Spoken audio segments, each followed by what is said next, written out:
So it's been a pretty crazy week for our Prime Minister, let's be honest, Michelle. You've got to admit. I love how you always start in on the PM. Oh, no, look. You know, I'm not backwards in coming forwards about how I feel about him. I mean, he insulted the French. He revealed a text of a French president, which is, look, to be honest, is not a good look. And to be honest, it's pretty easy to insult the French, so let's not go there. Yeah. Right. Yeah, let's be honest, they're pretty sensitive. I mean, being very French, they are. But the thing is, what he did was pretty stupid. And also it does have intelligence ramifications. But also, it's pretty funny when you tick off a country that has been so terrible in its own international relations with people in the South Pacific. And I really want to talk about one tiny little incident that people may have never heard of involving 2 limpet mines, several spies, and a boat in Auckland Harbour. Let's talk about the Rainbow Warrior. Ooh. You're listening to I Spied, the escargot of Australian intelligence. Waiter, I want to return this escargot. It's got snails in it. It is snails? What? Yeah. Ooh.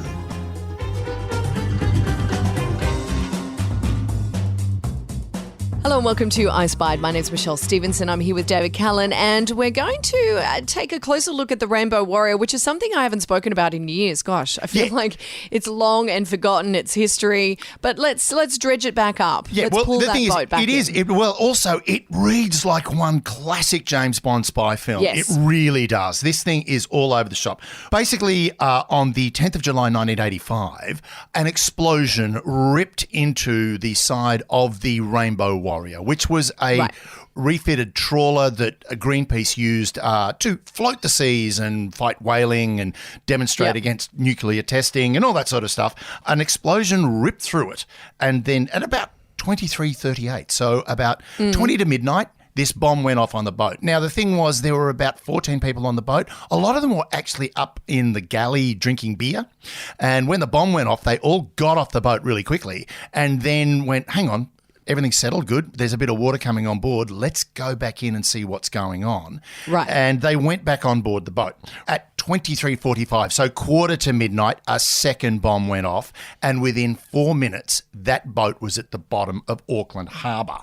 Now, the first bomb basically was aimed to get the crew off the boat. The thing is, what they weren't expecting, the bombers, weren't expecting that these people would then go back onto the boat to see what had gone wrong. And in particular, one man, Ferdinand Pereira, who was Portuguese-born Dutch photographer, went down into his cabin to get his camera. While he was there, the second bomb went off. The boat flooded and he was killed. Everybody else was either got off as the boat was flooding or was blown off the boat in the second explosion. Right. When they finally recovered Pereira's body, he was not killed by the explosion. He drowned. But the whole thing was the boat went to the bottom of the harbour in 4 minutes. So from first explosion to last explosion was about 10 minutes. Boom. This boat's gone to the bottom of the harbour. Now, the whole thing was, it turns out that a lot of people were worried about how this happened and why it happened and what was going on. Now, at the time, the French, the very, very passive and very non-aggressive French, were exploding nuclear bombs off Mururoa Atoll. They were actually geared up to have an atmospheric atomic test, which was a pretty uncool thing to do when you consider that it's basically flooded most of the South Pacific with strontium-90. Now, what they did was they knew that protesters were going to show up. Now, normally they could just get rid of protesters by sticking a French Corvette into around the island and scaring off the boats. But the Rainbow Warrior wasn't just a tiny little boat. It was a bloody big trawler.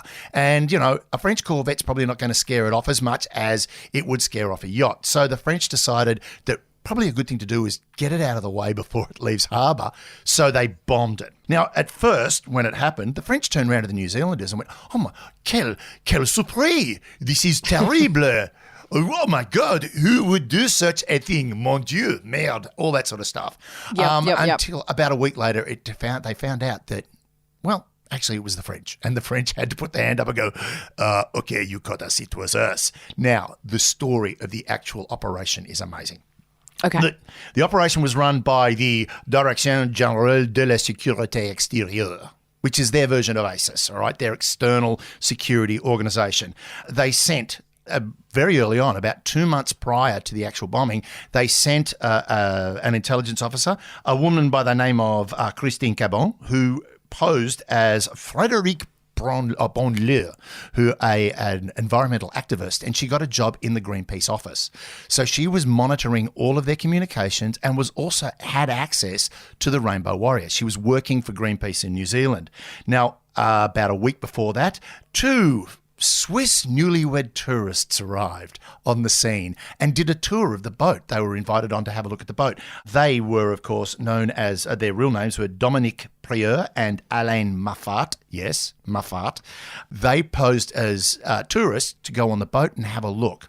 Once they had a look at the boat and worked out where they could put something to explode, they took delivery of 2 limpet mines from a yacht, the Ouvier, that smuggled the 2 limpet mines in. It had 3 intelligence officers on that carrying these mines.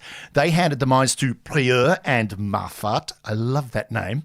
And they handed those mines over to 2 French Navy divers, or as I like to call them, frogmen. Yes, I went there. God. Froggy frogmen. So 2 frogmen then swam up to the boat, attached these limpet mines, and boom, they detonated the mines. Now, you would think that game over, everyone's going to leave town. Well, funnily enough, the 3 guys on the yacht, they left on the yacht. Then Christine Cabon, she left. She went to Israel, of all places. She was actually a Middle Eastern specialist, so she ran off to Israel. The divers took a ferry down to the South Island and went skiing at Mount Hutt for 10 days before they flew out. But the young newlywed couple, young Pierre and Maffart, they were caught by the New Zealand police after a neighbourhood watch person said, "Oh, they look a bit sus, don't they, bro?" Right? So they were carrying Swiss passports. They weren't their Swiss passports. And at that point, the French had to turn around and go, "Okay, we did it. Sorry about that. But, we don't want that bird going out tomorrow." Now, you would think that that's pretty much it, right? That's pretty much the story. It all happened. They got arrested. All this sort of thing happened. Now, up until they actually pled guilty, until Prieur and Maffat, great name, until they both they pled guilty, the French denied it. Now, what happened after that was the 2 were charged, prosecuted, found guilty, and sentenced to 10 years in prison for manslaughter and criminal damage. Now, first thing, of course, New Zealand's first went, well, this is terrorism, isn't it? And then they basically turned, when they found out it was the French, they went, this is literally an attack from an ally on our sovereign soil. Right? Now, technically, the boat wasn't theirs. It belongs to Greenpeace, but it was registered to Holland. It's a Dutch boat, but it was in their territorial waters. It was an attack on their country. So essentially, the French turned around after the New Zealanders sentenced the 2 spies to 10 years. They turned around and went, "Well, we'd like them back, please." And the New Zealanders went, "We're not going to give them back." And the French then turned around and said, "Well, all of that trade that you're trying to do with the European Union, with the EC, and particularly the UK, we're going to block all of it." And now the big things that New Zealand were exporting at that time were butter and lamb. Go figure. They were exporting sheep, and the French were going to block it, going to stop it all. So the New Zealanders turned around to the UN. The UN turned around and went, "Okay, guys, France, you blew it. You made a huge mistake here. You're going to pay reparations to New Zealand, to Greenpeace, and to Pereira, the Portuguese photographer. You're going to pay reparations to them, and also you're going to release the 2 spies into the custody of the French, who will then lock them on an island in the South Pacific." Oh my God, what a horrible punishment. They were locked into a military base in isolation on the island of Hao. And they were to spend 3 years there. They were not to have any contact with anybody other than their families and officials. So the 3 years, well, it didn't actually become 3 years. Maffat was released after 18 months because he was ill and went straight back to France and was promoted to colonel. And then... Great. Yeah. And Prieur fell pregnant because they sent her husband over for a conjugal visit. She fell pregnant and they moved her back to France within 2 years, and she was promoted. What a great way to get out of prison. A great way to get out of prison is go and spend 18 months on a tropical island and then go home to a raise, right? Now, Yes. so this may sound a little cynical, all right? And Australia did have a role in this. Australia was kind of involved. The boat, the Uvier, the yacht that smuggled the mines, what happened with that was it actually got stopped at Norfolk Island. They pulled up at Norfolk Island to refit and, resupply themselves. And while they were there, they were arrested by the Australian police, but they couldn't be held because there was no forensic evidence linking them to the crime at the time. So while Australian police were waiting for them to, waiting for the forensic evidence to come from New Zealand, a French submarine surfaced, took them on board and then sunk the yacht. All right. So it was like, this is total James Bond gear. Now, this is also not the first time the French have done this sort of thing. They've got a bit of a reputation for dealing quite heavy-handedly with, say, independence activists in the South Pacific, in French Polynesia and Vanuatu. So the whole thing about this story is it was a massive point of heavy-handedness from the French. But 2 years after the whole thing came out, it really blew up in a very big and bad way for the French, because it became quite obvious by documents that were released by the Times in London and Le Monde in Paris that French President François Mitterand actually gave it the green light. It went right to the very top of French politics. Right. Which, again, it comes down to that whole thing. The French have this real sort of idea of, and it comes from Charles de Gaulle, of Gallic grandeur.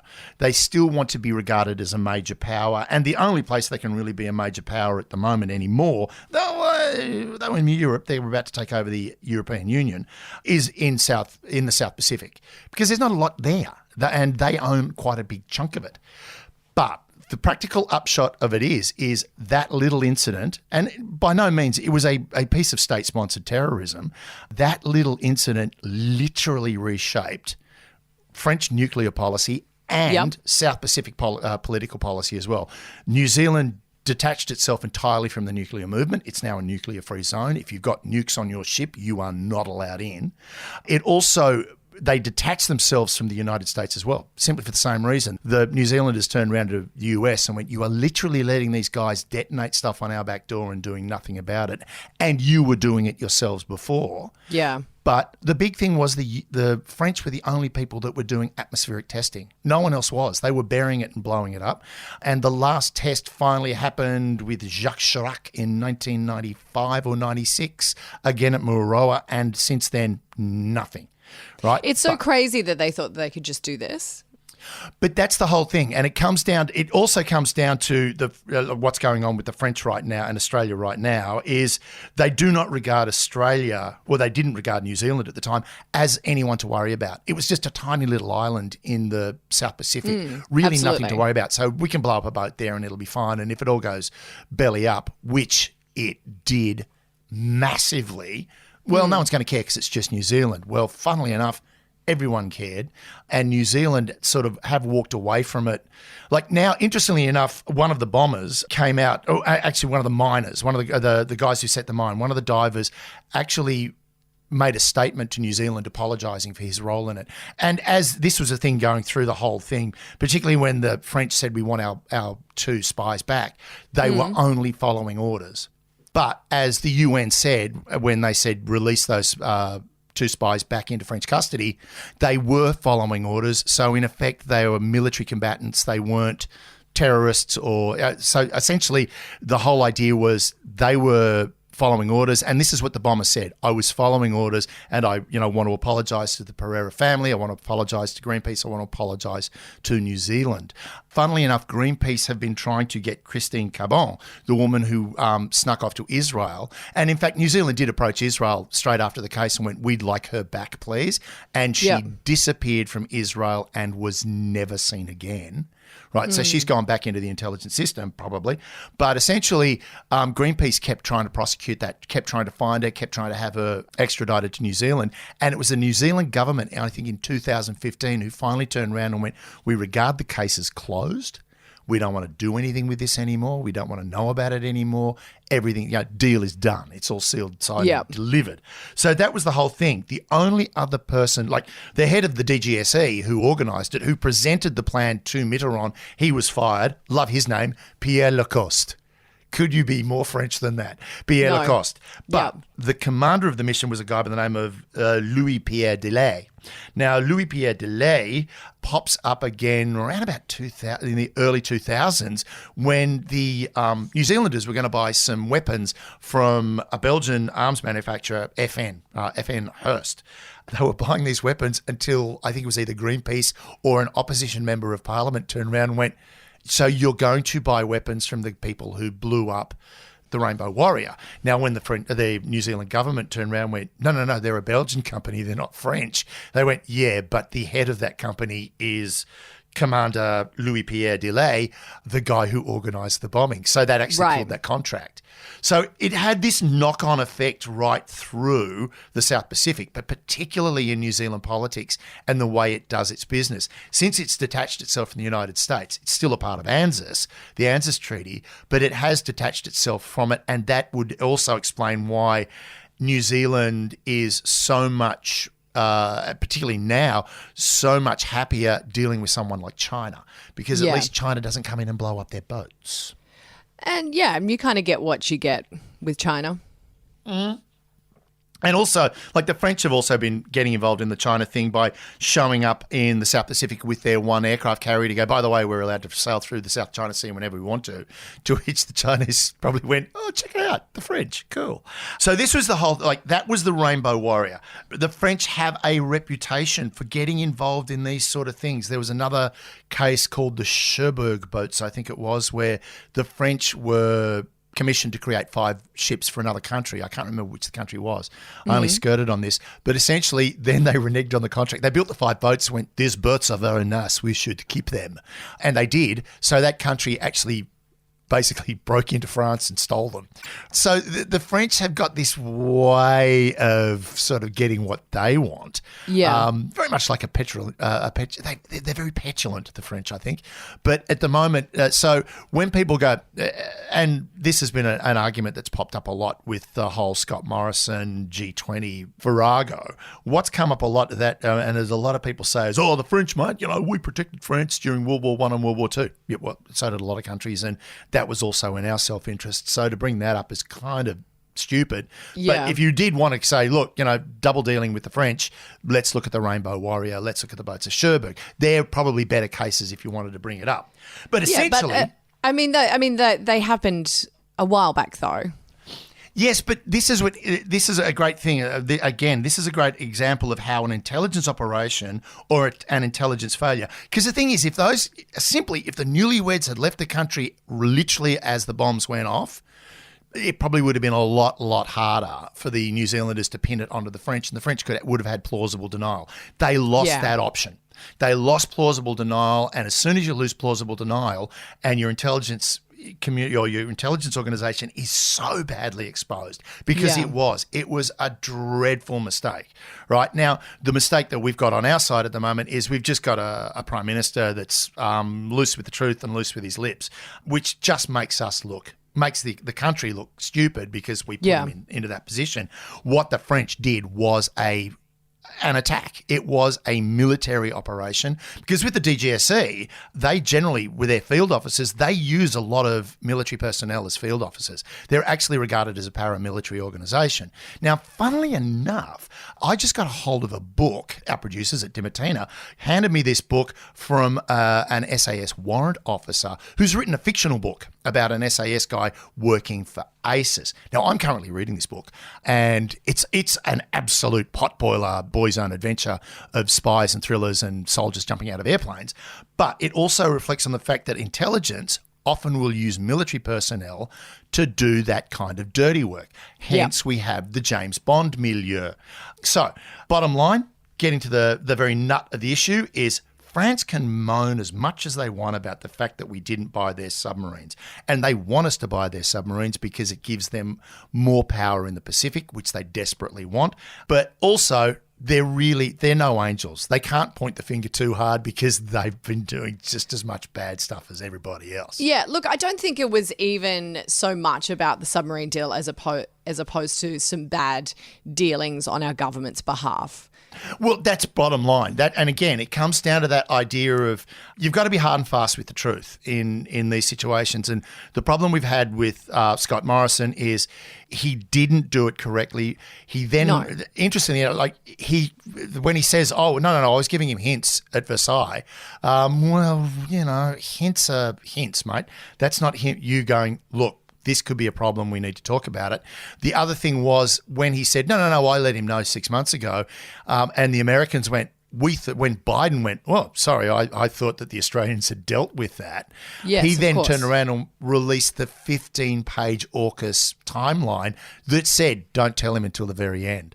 So he really revealed his own lie in trying to say that I wasn't lying. So there's that whole thing. And the bottom line is for Australia, I think the big problem for us is Scott Morrison's going to find it very difficult to do personal dealings with other world leaders. Yes. And our intelligence services could find themselves facing a little bit of an intelligence drought where everyone goes, well, don't tell the Australians because God knows what's going to come out in a text message or at a press conference. Yeah, I mean, heads of state should never be leaking text messages, regardless whether you're trying to prove a point or political point scoring. It is just bad form from the perspective of foreign policy and having to deal with other countries. Exactly. And also the fact that the text that was released was from Macron was is there a problem here? Right, that was his big thing. He was literally like going, hang on a minute, is this good news or bad news? Because what the hell is going on? And then it all blows up because it's then revealed in a press conference at 7 o'clock in the morning Australian time. So, look, bottom lining this, countries get shit wrong all the time. Unfortunately, with Australia, it was exceptionally public. But the French really are in no position to stand there and go, we are clean and good people, we have never done anything wrong. Well, of course, we know that they have. But I think so in terms of like the intelligence, how difficult is it going to be for Australians moving forward now that the French are kind of a little pissed at us? Do they have their fingers in a lot of worldwide security pies? Well, the biggest problem we've got right now is we're trying to get a free trade agreement with the European community, and France is about to take over as the head of the European community. That doesn't bode well. Yeah, and I think it was Dan Tehan came out today and said, I'm going to do my best to fix this, which made pretty much everyone go, run, Francois, or Emmanuel, run, simply because Dan Tehan is not the person to do this. The person who should be doing it is the foreign minister, and I believe we still have one. I haven't seen it for a while. Intelligence-wise, there is the point that it could be difficult, but interestingly enough, because this has mainly been an issue of the personal, not the professional, so it's personal dealings between the Prime Minister, between world leaders. I think what it will be is world leaders will be very, very hesitant to have any one-on-one dealings with someone like Scott Morrison in the short term, simply because we can't trust this guy. But I think intelligence-wise, most countries will be cagey but still cooperative with Australia. We've got a really, really solid intelligence service. And I mean, we've revealed some of the massive problems we've had through the 60s, 70s, 50s, 60s, 70s and 80s. Since about the aughts, since 2000 and onward, we've really sort of compartmentalized and professionalized our intelligence to a greater degree. Yep. So I think what will happen is most intelligence services that we do deal with will probably turn around to our intelligence services and go, geez, your Prime Minister, don't give him a phone next time. And I think ultimately it's a non-issue for intelligence. It's a major issue for diplomacy and for politics. That's the takeaway you can have from this. Great. So chalk one up for Australia looking pretty shit on the world stage. Yeah, we're wiping the poo off our shoes right now because we've waded in it up to our knees. But ultimately, look, I think it comes down to the fact that, every country gets a dud of a leader every now and then, and I think it's our turn at the moment. Yeah, I mean, I feel like we've had a few turns, but anyway. Yeah, well, actually, lately we've been getting more and more. I'm yet to see us get it right. Okay, well then that's the French done and dusted for us this Pretty much. Look, put it this way, I don't think we'll be getting any photos of Scotty making a croissant curry at any time soon. And, Emmanuel quite likes the Australian people, but I don't think he'll be inviting Scott over for a glass of vino anytime soon. No, I don't think so either.